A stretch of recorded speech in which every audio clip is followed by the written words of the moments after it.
পরিবারকে আগে আমরা সম্মান করি, তাহলে বাংলাদেশও আমাদেরকে সম্মান করবে ইনশাআল্লাহ। এই সম্মানটা কিভাবে হবে? সম্মানটা প্রতিটি মানুষের তিলে তিলে অর্জন। এটি আইন করে জোর করে সম্মান আদায় করা যায় না। সম্মান আসে কর্মের হাত ধরে। যার সৎকর্মের পরিমাণ যত বেশি, আল্লাহ তাআলা তাকে তত বেশি সম্মানিত করেন।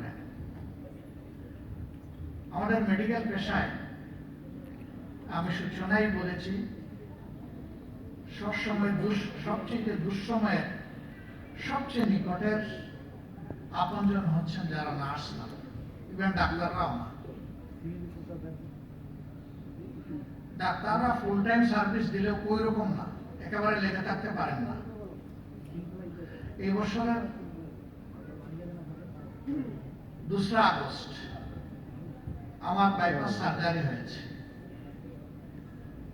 তো আমার যখন একেবারেই হুঁশ ছিল না, আমি তো বলতে পারবো না কারা আমাকে সার্ভিস দিয়েছে, কিন্তু যখনই আমার হুঁশ হলো, প্রথমেই যারা দেখতে পেলাম ডাইনে একজন, বামে একজন, 2জন নার্স, মেয়ে বা বোন, তারা বসে আছে।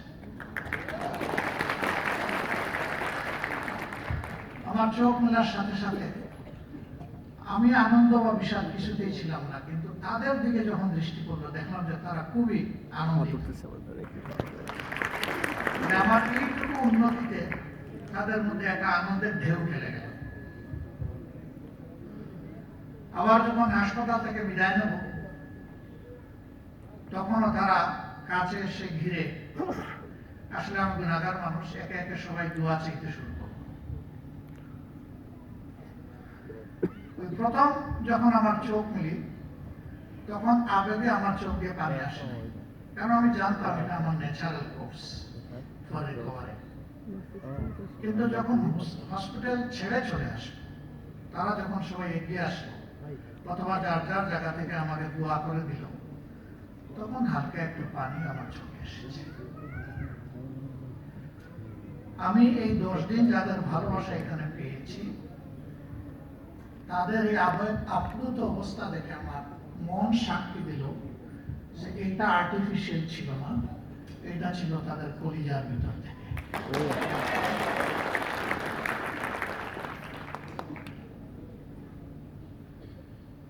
হাসরের দিন আল্লাহ তাআলা, আমরা জানি, সবাই জানি, প্রায় তবুও স্মরণ করে দিচ্ছি,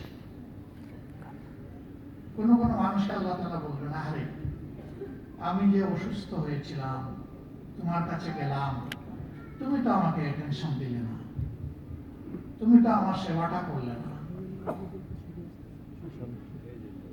তখন ওই পার্সন আল্লাহ তাআলাকে বিনয়ের সাথে জানতে চাইবে, মাবুদ, তুমি সবার স্রষ্টা, তুমি সবাইকে প্রতিপালন করেছো, আর সুস্থতা ছিল তোমার হাতের চাবি, আমি কেমনে তোমাকে সেবা করতাম, তুমি বা কেমনে অসুস্থ হয়েছে?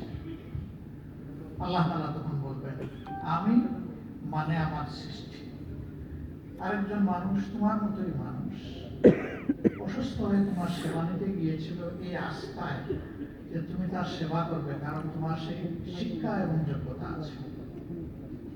সেদিন তুমি আন্তরিকভাবে তাকে হ্যান্ডেল করো নাই। যদি সেই দিন আন্তরিকভাবে হ্যান্ডেল করে আসতে, রাইট নাও আমি জাহান্নামের আগুন তোমার জন্য অন্তত নিভিয়ে দিতাম। এই চমৎকার সুযোগ।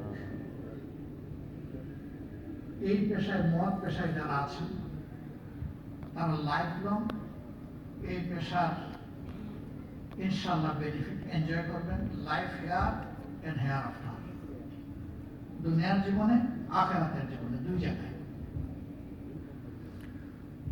এখানে যারা